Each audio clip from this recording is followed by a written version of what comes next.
right, brother man. So go ahead and tell the people who you are and what you do. Hey, what's up, brother? My name is Nick. I'm from AP King Kennel. So on Instagram, I'm under AP. That's Alpha Papa underscore King underscore Kennel. Um, just so people, I know a lot of people have asked me what it means. There's no secret message to it. It's my last name. It's Avila Perez King Kennel. So that's what the AP stands for. Um, to tell you about me and what I do in my kennel and all that. So, a lot of people have asked me, like, well, what made you get into this? We've heard about you in the last 5 years, but we haven't heard of you before that, right? So, my dad, he was a rancher in Mexico, right? And he worked cattle, sheep, pigs, chickens, whole 9 yards. Him growing up, he had shepherd dogs. He has a love, pretty much an infatuation with German shepherds. But from what he tells me, he was really into just any type of shepherd. They needed dogs that can obviously work the ranch and all that. So, he was in charge of taking the cows out, making sure they come back. Same with the sheep, guiding them. And so they needed a dog that would work. And so that's where his love for shepherds started. And when he got here to the States, him and his friend really started breeding German shepherds. And we got a couple from him, and that's how he started into German shepherds. And he bred a couple litters. And as a kid, I was, what was I, 8, 9, I was 10 in 97. And, I used to help bottle feed the puppies. But back then, I knew nothing about registries, right? They were around, but we knew nothing. The thing is, they would pretty much just go off of eyesight. Like, if the dog looked like the dog couldn't work, they would breed those dogs together, right? Even here in the States, so. And, since I was a kid, that's where my love for breeding, my love for the canines, that's where it all started. And more specifically, after owning a few German shepherds, just the way they are, ultimate dog, in intelligence and workability. They're guarding how, the dog guarded us, the family, my brothers, the whole family. They knew how to differentiate between, how they said in the military, a combatant and a non-combatant, right? They knew how to tell the difference between the bad guys and people who are just, coming by saying they feel that. So that's where my love stemmed out here in Southern California, San Gabriel Valley area. And, I eventually you grow up, you go through the phases of life, right? So not until, and I've I had my run-ins with different breeds, and I've seen some good breeds in pit bulls and like a lot of bully breeds. Seen some good examples of those. Same with the shepherds or some mastiffs. Ultimately, when I bought my home in the beginning of 2019, my first home, I was deciding, all right, I was thinking about which dog would suit me and my family's needs. And I was going to go, I was thinking Rottweiler, German Shepherd, Dobermann, and, a few others as well. And we ended up, agreeing on the Dobermann because similar to the German Shepherd, the Doberman has that intelligence. What I liked about the Dobie is the fact that they're very intuitive. The only breed that was created to be a personal protection dog. And, with that being said, being a new homeowner, being in a new area, because I moved up to the high desert, having grown up in the San Gabriel Valley area, you would hear a lot of things. When we were coming up here, they would say, "Well, that's a real bad area," and all kinds of things, man. So I figured, you know what? Let's go ahead and start looking into, one of these pups that's going to be able to protect my family and myself. And, the intuitiveness, but most importantly, my daughter, she's got a bit of a allergy to the, the fur dander. So having a short-coated dog, that really helps out in that area, in that aspect, right? Mm-hmm. And we figured, you know what? I want a dog to be agile. I want a dog that's going to be, intelligent enough for me to give it its commands if I ever have to, right? Most importantly, we like to go hiking, so I figured, you know what? A Doberman, we need a dog with some conditioning, able to get that conditioning. And even though you see some well-conditioned Rottweilers, you do see a lot of them that tend to be overweight. So, that being said, we kind of shied away from a Rottweiler. But, growing up, I did have a couple Rottweilers, very intense dogs, man. Yeah. Intense dogs. And with the bite force to go with it, right? Absolutely. Yeah, I had a Rottweiler myself. I actually just rehomed him because he pretty much retired. I was lucky enough to find a guy who was looking for just what he was, and so that was good. Now let me ask you a couple questions. Sure, man. Go ahead. So okay. You start out. Your father is on a ranch in Mexico. Yeah. Were you born here or you born there? No, I was born here in San Gabriel Valley, which is LA County here in California. Okay. The other question I had was about how far was the move for you when you guys moved? Where'd you say you moved to? In the high desert, specifically, when we first moved up here, it was Adelanto, and then within like a couple of years, we moved to Victorville. So I'm in Victorville now, but I got family in Hesperia, Nice. pretty much know the high desert up here. Gotcha. Hey man, I just want to say, I know some people might not see it as a big deal, but I see it as huge. Congratulations on your property and your home. That's a boss move. So congrats on that, man. For sure. Okay, so you have how many children? I have a daughter. A daughter right now, yeah. Now I noticed on your Instagram, there's more than just Dobermans going on. Tell me about. I see some Dogos, and Yeah. I see some bully stuff too. I just can't figure out whether it's a staff or. Explain. Tell me what you got going on altogether. Yeah, definitely. So, like I told you, we like to go hiking. We go hiking up here, Silverwood Lake, the whole Angeles Mountain area, San Antonio, called San Antonio Heights or Mount Baldy. So going on those hikes, right, we would encounter, there's quite a bit of bear activity up here. Not so much puma. I mean, there is puma activity, but we've never encountered a mountain lion, right? Thank God. I hear they can be, very aggressive, right? Especially because they usually have young around. But with bears also, they can have some cubs, but I've never encountered a vicious bear. And my family has gone camping. They've encountered black bears. Whether up in the tree, they come down, they sleep around.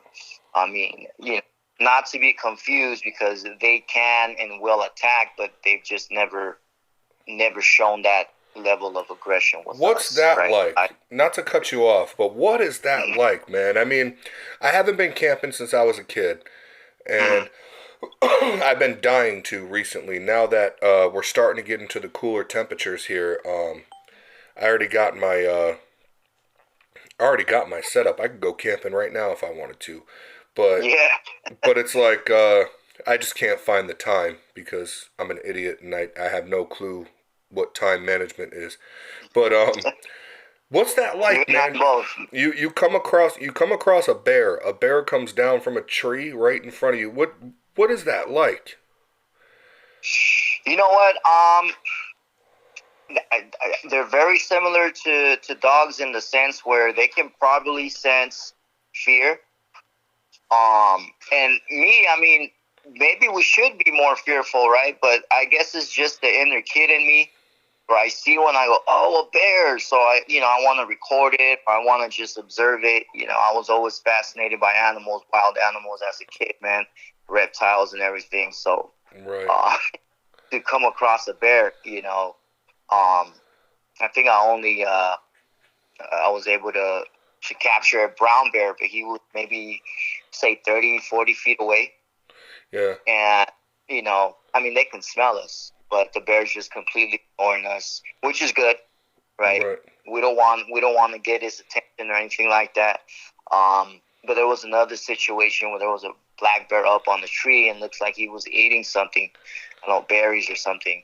And he came down, he kind of sniffed around, and he turned around and started walking away. So I'm like, okay, cool.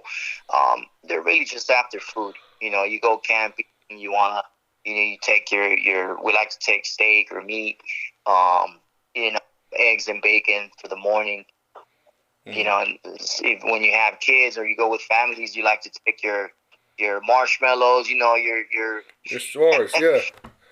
some s'mores, and Yeah, so they yeah. smell that for like probably miles away. And when they get to the campsite, that's all they're looking for. Right. I've never heard of a bear attack here in the area I mentioned, Mount Baldy or any of that area. But there have been mountain lion attacks, I think more towards like LA County. Yeah, an uproar about that from the West Coast. Um, that the mountain lions are becoming pretty serious, and now, and if I'm not mistaken, correct me if I'm wrong. They're trying to make it like illegal to even like take care of it. Yeah, you have a lot of animal rights groups that like not just PETA but other animal rights groups, smaller groups who are trying to protect the animal. I get it, the endangered species, but they may be taking it too far. Like for example, if you're protecting a mountain lion or a coyote, keep in mind these are lethal predators. They will, if they're hungry and they see you as easy prey, they will prey on you, especially have, small dogs or, young children. That's really what they go after, especially mountain lions, man. I heard they're opportunistic predators, They're going to go after what's an easy kill for them, right? So Yeah, fuck that, dude. I'll shoot the shit out of one of those bastards. Lock me yeah, up. I mean, I'm a family man. I'm a family man, and if I want to go camping, I might bring a couple big dogs. But I mean, isn't that the best opportunity to bring a couple small dogs? yeah, Some puppies to get them used to certain atmospheres and whatnot. If I see a mountain lion running up close to one of the puppies, I'm gonna shoot the bastard. You know. right. But you know, with that being said, here in California, you may run into some trouble. Now you So said before you like reptiles as well. Do you have any reptiles? no, I don't own any reptiles. But like I said, it's just my the fascination I had as a kid. Being out in the wild, seeing the wild animals, and going back to what I was saying, that's where I got into the other breed, which is a Dogo Argentino. So, going hiking and encountering these wild animals, I start talking to my family, and you know what? We have to look into. We love the Dobies, but they're no match for a bear, or obviously not on its own. Any dog is matched for a bear or a mountain lion, but having a larger dog like a mastiff, that can definitely help in case we ever, come across a hostile,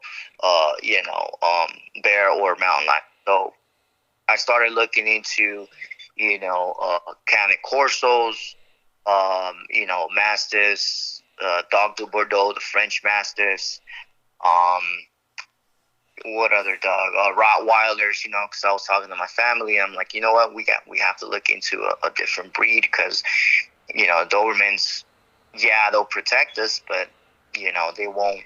I don't believe they'll last against these wild predators here. Mm. The apex predators. So yeah, it does kind of seem we like started narrowing everything down, and we were really close to going to the Corso route because they were bred that the war dogs, Roman war dogs.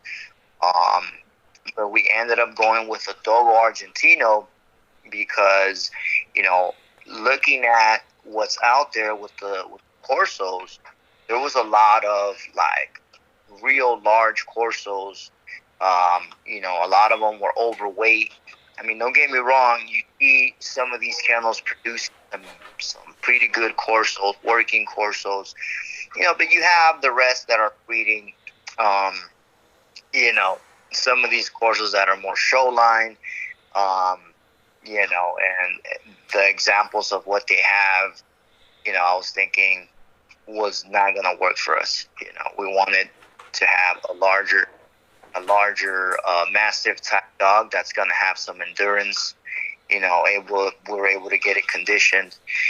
And so looking at the Dogo Argentino, I know their original purpose was originally the Cordoba dog is called a Cordoba fighting dog because just like any other bully, they started off in the ring, fighting other dogs, right, or bull baiting after that, and then with the mixture, Dr. Antonio Norris Martinez, the creator of the breed, they mixed in all other breeds. You got your what is it? The Great Dane, Boxer, the Spanish Mastiff, Dog de Bordeaux. You got the English Bulldog, the Bull Terrier, the English Pointer. The Great Pyrenees. So he mixed in all these breeds. I believe even the Irish Wolfhound with the Cordoba fighting dog. And doing my research on the dog, other than the fighting, they started them off as hunting dogs, large game hunters. They were hunting wild boar, and I guess ultimately, you hear the story of that dogo called Morocho. So this dogo, he ended up fighting off a mountain lion, a puma, protecting a little girl from possibly meeting her fate. Dude, so I heard that story. I heard that story. What was that? I said I heard that story. I heard that exact story.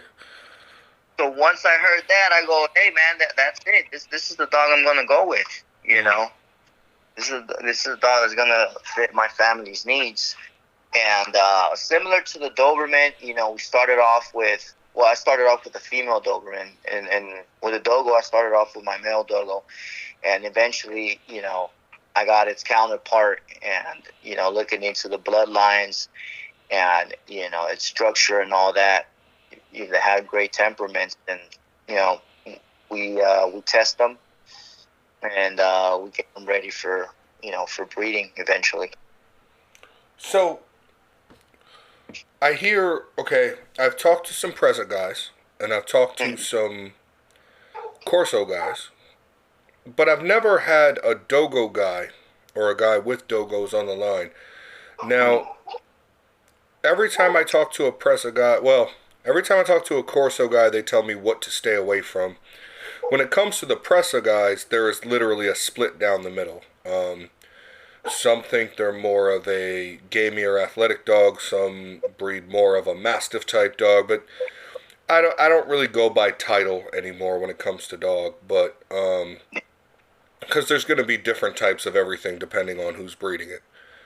But when it came to the Dogo, What are some of the things you were looking for, and what were some of the things you were avoiding?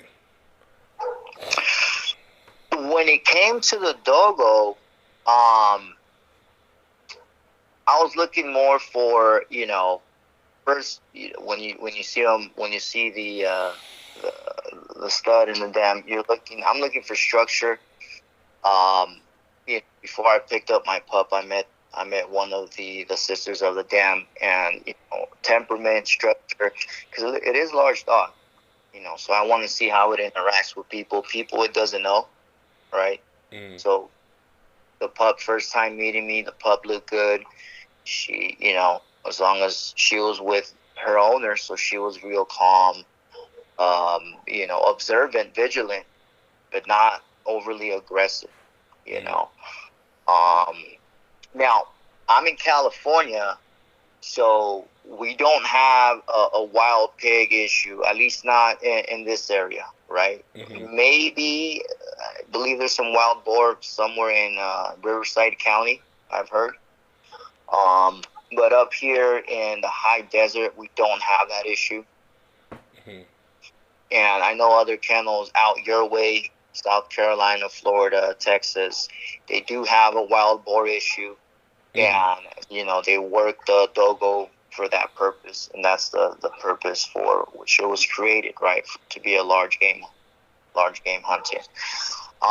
So I haven't had the opportunity to actually put my Dogos in front of a boar, but I've done some training, and what I do see from my male Dogo, which is different from my female, is he's very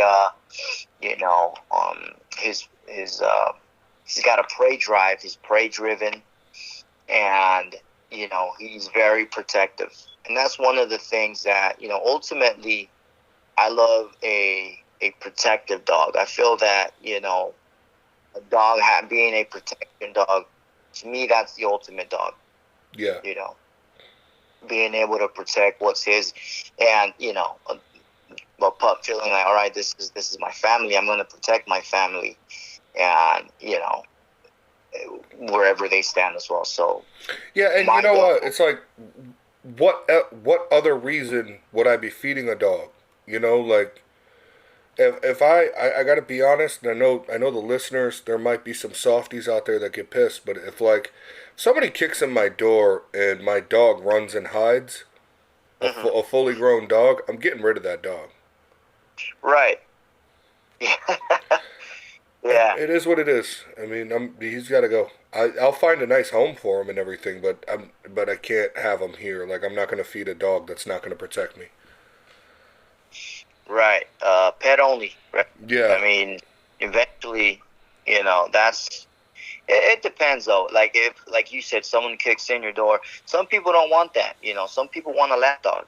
Yeah. You know, they want, and similar to like bullies. Bullies were bred to be companion animals, but I've seen some bullies out there that are now they're working bullies, right? So they got them doing sleeve work, they got them doing hunting and wild boar hunting, and similar. I think that can go for any breed, but Yeah. Well, I focusing more mean, on what they were bred for, what they were created for, but the you original know. bullies, I mean, the original bullies were mean dogs. Like, you go back in these 8 generation pedigrees and all that, like where they really go back and back and back.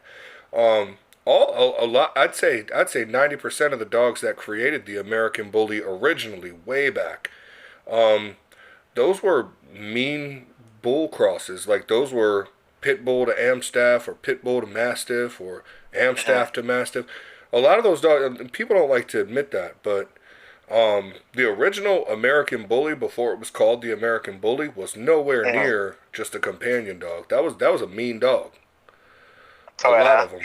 I know the what they call bulldogs with original pit bull terrier. Yeah, Very gamey.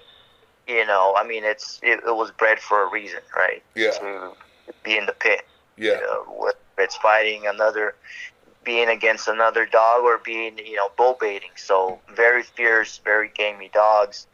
Um, you know, and I don't know much about the bully breed from what I do know, people have just told me, look, this is just a companion animal. It's not supposed to be, it's not supposed to be gamey or aggressive. But I believe you. Right. Yeah. Well, Originally, that's today. I mean, I respect the bully game. I don't. I just don't respect what the unhealthy examples that are coming out now. Um, right? Yeah. I like it back in the heyday. I had some bullies. I had a few bullies actually. That was back in the early 2000s. That would just. I mean, if somebody came to my door, they just saw a red. It was just like they were guard dogs to their core.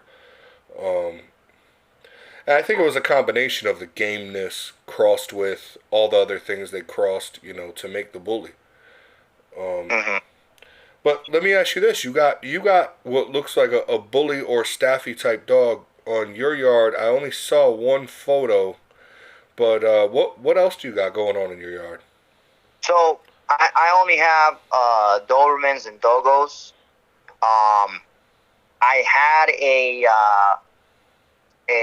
Dogo American Bulldog mix, Okay, that's probably what and it was. she was, she was a lot of things. She was a great dog, great with family. But she was a big gamey.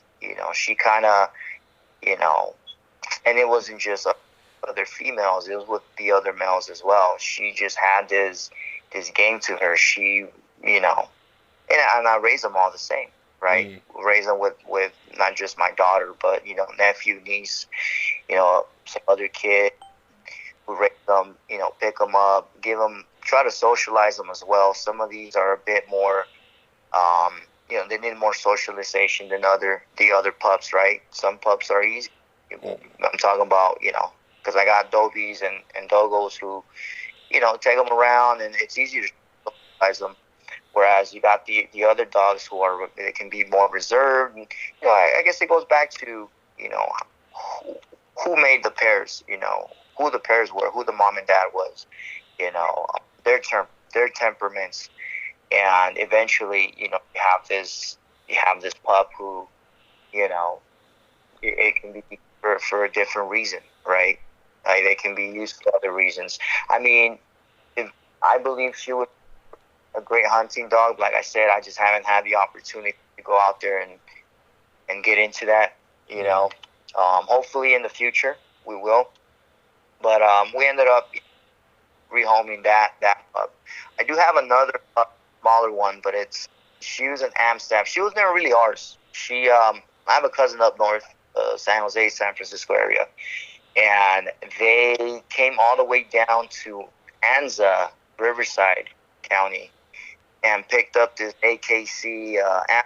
She's an Amstaff, and it just their schedules. It wasn't working out for them. They just didn't have the time.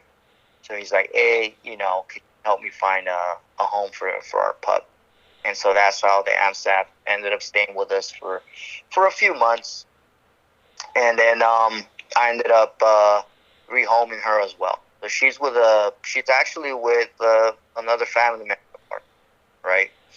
Um, like I said, I'm into protection breeds, and look, Amstaff. Even though this pup is smart, very intelligent, and I like the structure and everything. I don't feel like that would be a pup from a program because again, Amstaff, they're created for a different reason than the Doberman or Shepherd, Rottweiler, Dogo, Corso. See, Right. with the Dogo, even though they were created for large game hunting, they're very versatile. So you can pretty much train them. And I know I've heard the same thing about bullies, right? You can pretty much train them to do whatever it is you want them to do. But I just didn't feel it was for me, for our family. Yeah. Mm. Sure. How many dogs do you got on the property now? 5, 6, 7, 7. 7? Oh, okay.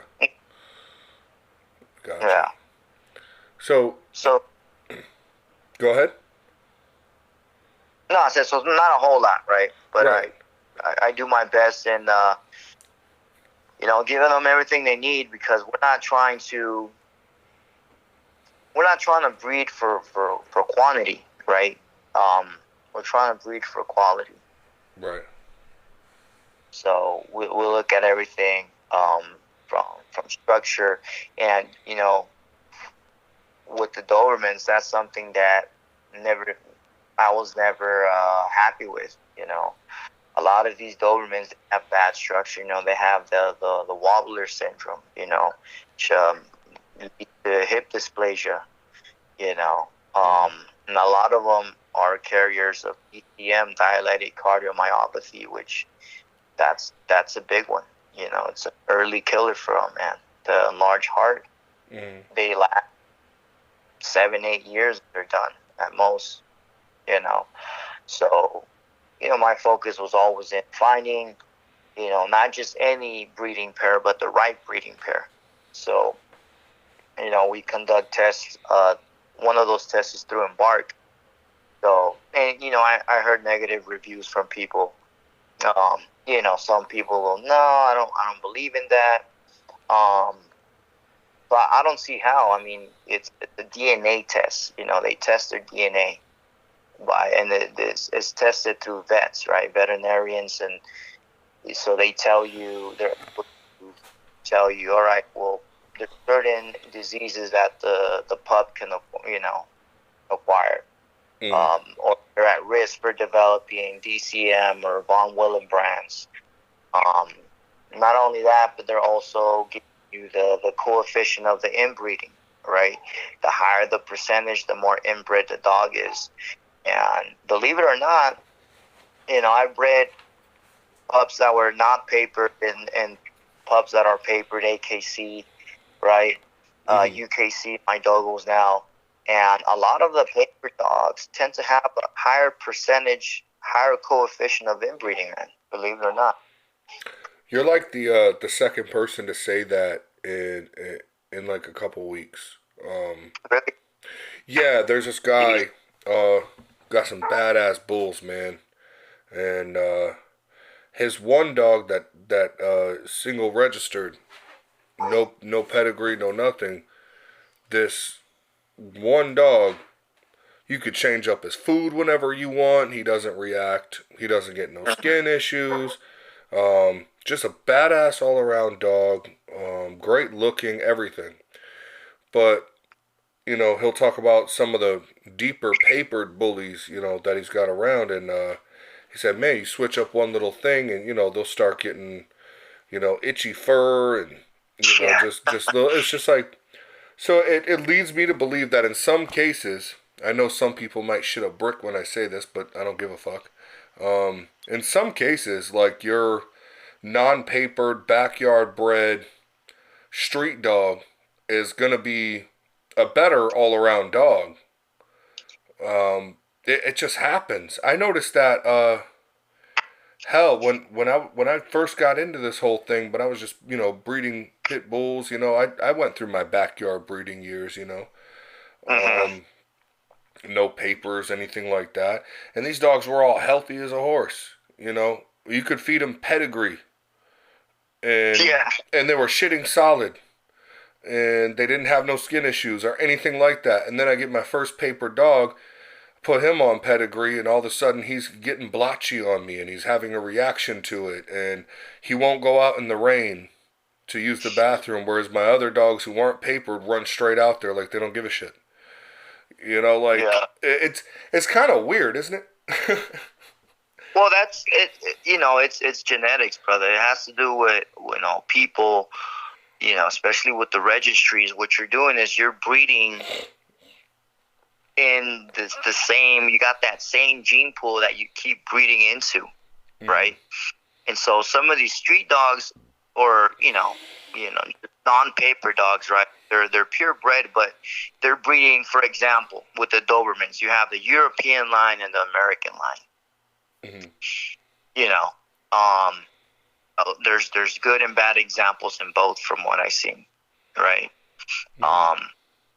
With non-paper dogs, some of these guys, or what's happened is they've bred European and American, or so what you're doing is you're broadening up the gene pool, whereas people that only breed for European or American, they're breeding within that same gene pool, and that is only going to cause issues in the long run.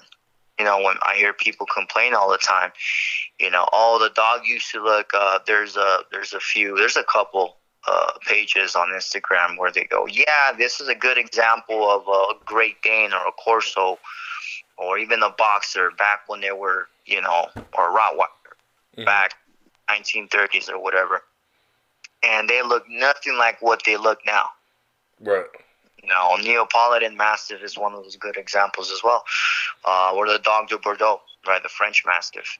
So, and that happens because they start breeding for a certain quality, a trait, or as they do in as they do in the Frenchie world, or any bully, if they're breeding for a certain color, or, then that's when you're just breeding in that same gene pool, and then eventually, it's something's gonna happen, something that's not right. And then so that's where that coefficient of inbreeding is a useful tool, right? The more inbred the dog is, then I start thinking, all right, do I really want to breed this dog?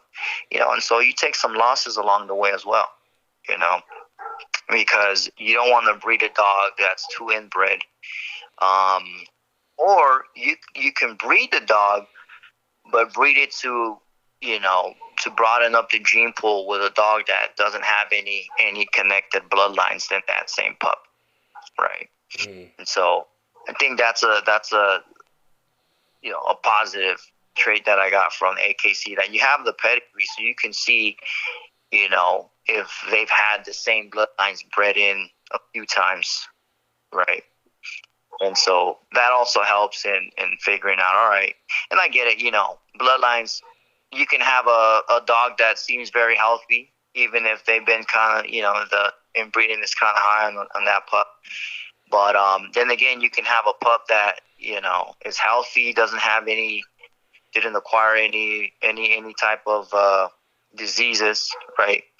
Didn't inherit any type of diseases, but eventually get DCM, get dilated cardiomyopathy. So that's always a possibility. I saw a meme once, or a poster, or picture, whatever you want to call it, on Instagram, and it showed the European. It said what was the European Doberman and the American Doberman. The European Doberman looks so much bigger, more muscular, almost with like a Great Dane-like head. Would you agree with that, or was that just stupidity? The thing about the Doberman, in comparison to another breed like the Dogo, the Dogo Argentino, they recorded what breeds went into the dog, what breeds went into the making of the Dogo Argentino, right? And we know that it was by, Dr. Norris Martinez, right? And they have a stud book and all this. Him and his brother kept records of all that. With the Doberman, Louis Doberman, he was a tax collector, right? Everyone knows the story. He was a tax collector in Napolda, Germany, and he used to go on tax runs, and he needed to, he wanted to create a dog that would back him, and he was also the local dog pound guy, right? So he started breeding dogs. The thing is, there's no stud books on the Doberman. So no one really knows exactly what breeds went into the Doberman.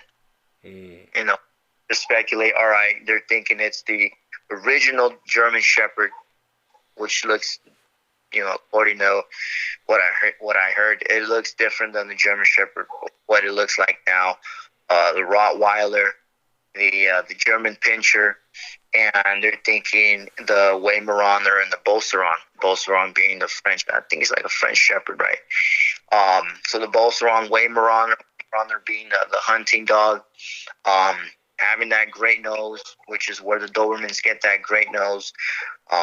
So they said, all right, going down, moving forward, there's speculation that they bred in the Great Dane to kind of develop that European Doberman.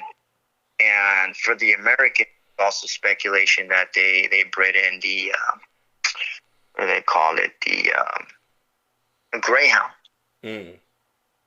So, and again, speculation because there's no stud book. They don't really know what went into the Doberman, but judging from the looks, the color, they're thinking the original breeds: Rottweiler, German Shepherd, and the German Pinscher, right? And then you're adding in the Weimaraner and the Bull.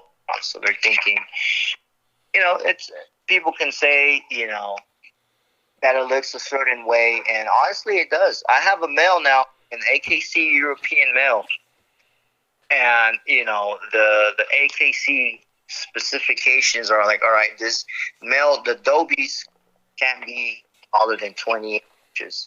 I haven't measured them yet, but I'm pretty sure he's taller than that. And he has that thick, long muzzle, and he pretty much does resemble a Great Dane. Right. You know what I mean? So I'm thinking it's a possibility. And like I said, I have my oldest female who's an American Dobie, and she most definitely resembles a Weimaraner with some Greyhound. You can see it in them. I got you. That makes sense. So, have you ran into any of the same problems with the Doberman or with the Dogo? What was that? Have you run into any of the same problems with the Dogo, like as far as what you had to be careful and look out for? Sorry about that, Eric. You're cutting out. No, I said when it comes to the Dogo Argentino, did you run into any of the same issues where you had to be careful and look out for certain things? With the Dogo, you mean like health issues? Like health issues and how they were bred, like how you said, okay, your Euro male Dobie kind of resembles a Great Dane in a way, and your female American Dobie, you could see that, maybe you could see the Weimaraner and what else did you say? Yeah, you could see some Greyhound. So there it is, Greyhound. They speculated, there may be some Greyhound to develop the American line. It's possible, because you have them more fine-tuned, thinner, longer, thinner bone structure.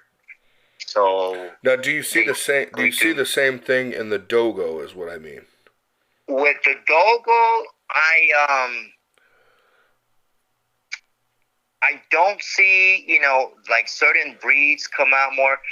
A lot of people do confuse them with pit bulls. I mean, you're like your average Joe, right? He goes, "Oh, nice pit bull." I go, "Yeah, thanks. He's not a pit." Right. The Dogo. I go, "What's that?" So people don't even know what a Dogo is. A lot of people don't know. I'm talking about your average person, right? Right. People that know about dogs will be like, "Oh, okay, that's a Dogo." Know what the dog is. But when it comes to, I guess just like any dog, every dog, like us, right? We're all unique. Every dog is unique. Every dog has a personality. From what I noticed from my pair now, completely opposite, brother. Like the male, he's very protective of his space. He actually knows what he claims, right? Like I said, I have a half-acre lot, and part of that lot is I keep certain dogs, so I spread them out, and I have the front, my patio, and then I got the other side, the side yard. So that's mainly his, but I alternate them as well. So that's the open space. Sometimes I bring them in, put them in the crate, train them inside, and sometimes I keep them outside. So they could run around. So, like I said, the male, very protective. So if he doesn't know you, he's gonna give it to you, man. He's got that prey drive. From took him took him to do some training. I saw that immediately, that, he's fearless, got the prey drive, and he's a serious dog, man. Very, very serious. My counterpart, the female, she's a complete opposite. She's a sweetheart, right?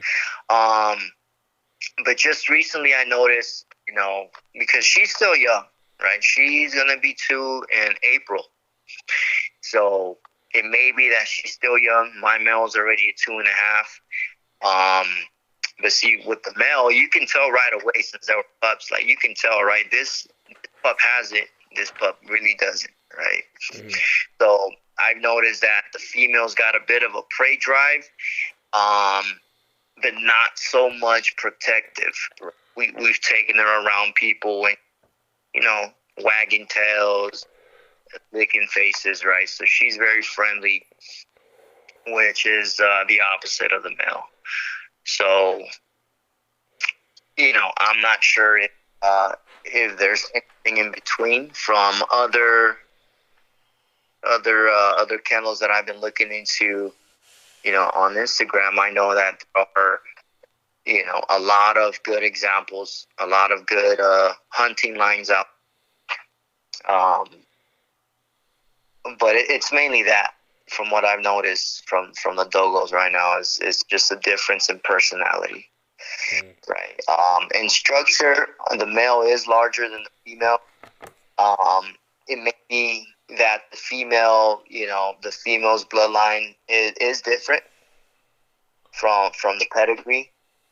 Not that much different, because you do see some similar names mixed in there, right, with each other, with each pedigree. But it just comes down to if the dog has it or not. And she seems very laid back. I'm still waiting for her to develop fully, make sure that, see exactly what she's made of. Maybe she's not the protective type. But like I said, I have seen a bit of prey drive from her. So, I'm hoping to put them in front of some hogs, man. Right. Not sure when. I'm hoping it's sooner than later, but again, I got other things going, and right now I wanna focus more on the Doberman program. I gotcha. So, walk me through a bit of your feeding regimen. What do you got these dogs eating? It's funny you ask, because one of the things that I like to do that I don't see a lot of people do. Obviously there's the raw diet, right? And people like to feed. They understand feeding the percentages of feeding. When it comes to organ meat and having some tissue, some tendons, some tripe, and all that. I like to feed everything, and I have fed everything to both the Dogos and the Dobermans. But right now, like I mentioned to you earlier, I have that AKC male who's a bit sensitive. I try to kind of change it up on him. But he's got a sensitive stomach. It gets the runs. He doesn't hold a lot of stuff. It's soft, it's watery. So I try to stick him on the kibble, right? If I do, the other Dobermans weren't papered. Like I said, one of my main things I like to do is, and this is an inexpensive option. It's I go to Walmart or just any of these stores that have chicken hearts and gizzards. Yeah. And that's my go-to, brother. Chicken hearts, being heart, the organ meat, and the gizzard. What I do is I make them some stew. I just made some last night, so I'm gonna feed them, and I like to feed them at night, right? Mm-hmm. Kind of work them day, feed them at night. So I make these stews. For the ones that have that sensitivity, I like to add rice, because the rice keeps them from not getting too crazy, right? Not having that soft stool. Try to harden the stool a little with the rice. But I pretty much like to feed them, other than the chicken heart and gizzard, I like to feed them what I eat. minus anything that they shouldn't be eating. So, for example, with the chicken heart stew, I like to add broccoli, carrots, and cabbage, which are really cabbage and carrots are really my go-to, especially because they really like those vegetables. But I have added broccoli, sprouts, celery. Um, when it comes to fruits, I try to feed them fruits that are good for them, like banana, right? Not all the time. With fruits, it gives them, it loosens their stools a little bit. Like if I feed them like an apple or something. Um, but I mainly feed kibble. But like I said, I fed them everything: kibble, wet food. What they really love is the raw feed, or the hard stew that I right when I feed them raw. I give them like chicken quarters, legs.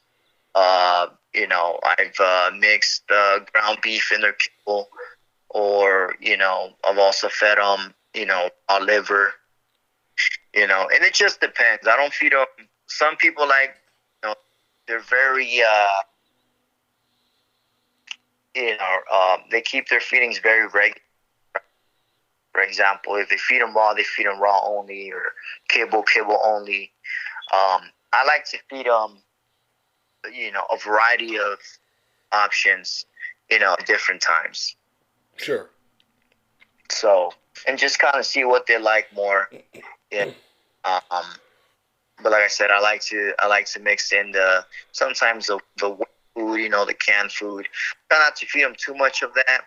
I know, because just like us, man, the preservatives, they're gonna hurt us in the long run. So Right. Same with the pups. The preservatives are gonna hurt them. I try to get them more on the natural stuff, right? Right. Yeah, and they react better to it. They have a better reaction, unless they're like my male. Like I tell you, he has more of a sensitive stomach. So since he was a pup, I began introducing him to some raw. Right away, I noticed he wasn't really taking well to it. So, at that point, I kind of tried to, keep him more on a kibble-based diet. Mm. But every now and then, I mix it up for him. Yeah. Tonight, though, like I said, they're gonna have the chicken heart stew. So It makes sense. I noticed I switched my dogs over to Victor recently, but what I like to do now and then is like get a small bag of something completely out of whack, and and then just mix that into what they're eating.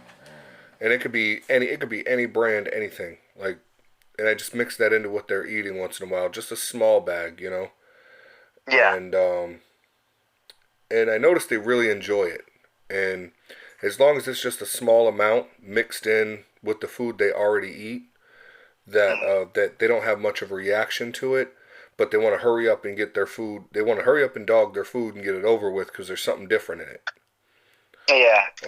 So that helps me get through the feeding regimen quicker. And I notice as long as I've been sticking to Victor, their poop has been very solid. So that makes things a lot easier.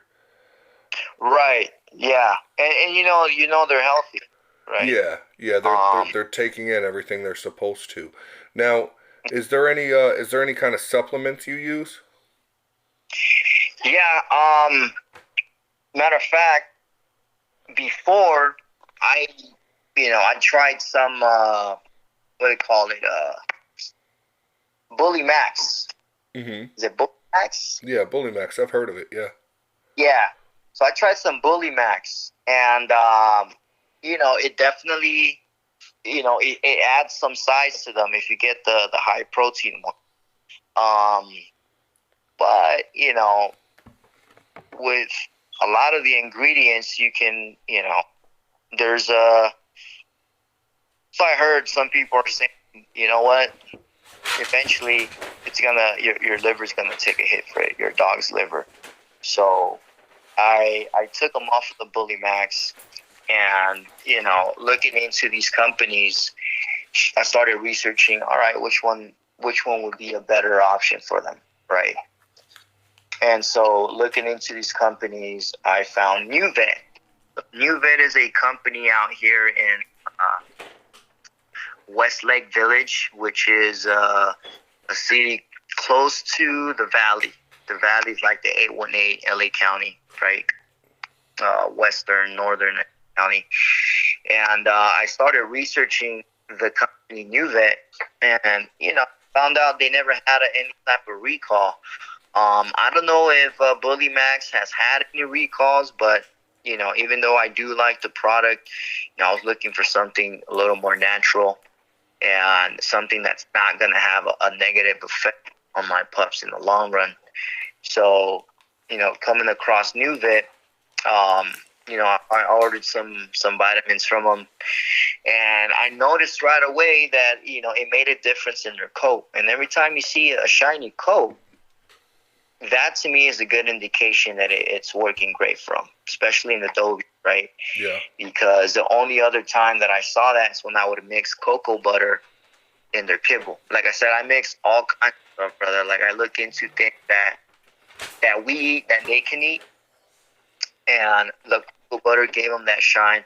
Also, if your dog has a bit of mange or skin issues, you can rub cocoa butter on their coat, and it actually helps out because it's an antiseptic. Go figure. So you can rub it on their coat. It kills off the ticks, and if they eat it, it works also as a like a dewormer. I used coconut oil a few times. Yeah, coconut oil. And I get it from Costco, man. Coconut oil. And that's the kibble I also feed them, Kirkland. I know you mentioned Victor. I've never tried Victor, but I heard some great stories from Victor. Eventually I'm thinking may try it out, right? But for now I'm doing the Kirkland. Kirkland is good. It weighs good on them. The chicken, vegetable, rice recipe. It's got, especially because I got large breeds, and it's got the joint vitamin. What is it? Glucosamine. Glucosamine, yeah, and the chondroitin as well. Chondroitin. So all of that is, it's good for their joints. It's good for them. That plus the vitamins I feed them, it doesn't really mess with their stomach. Obviously you have, every dog's different, right? So you have your pups who are gonna take well to it, and again, you're gonna have a pup like my male Dobie, who got more of a sensitive stomach. So, but with the vitamin, never had an adverse reaction to the vitamin. And like I said, I noticed the coat, and I noticed the energy.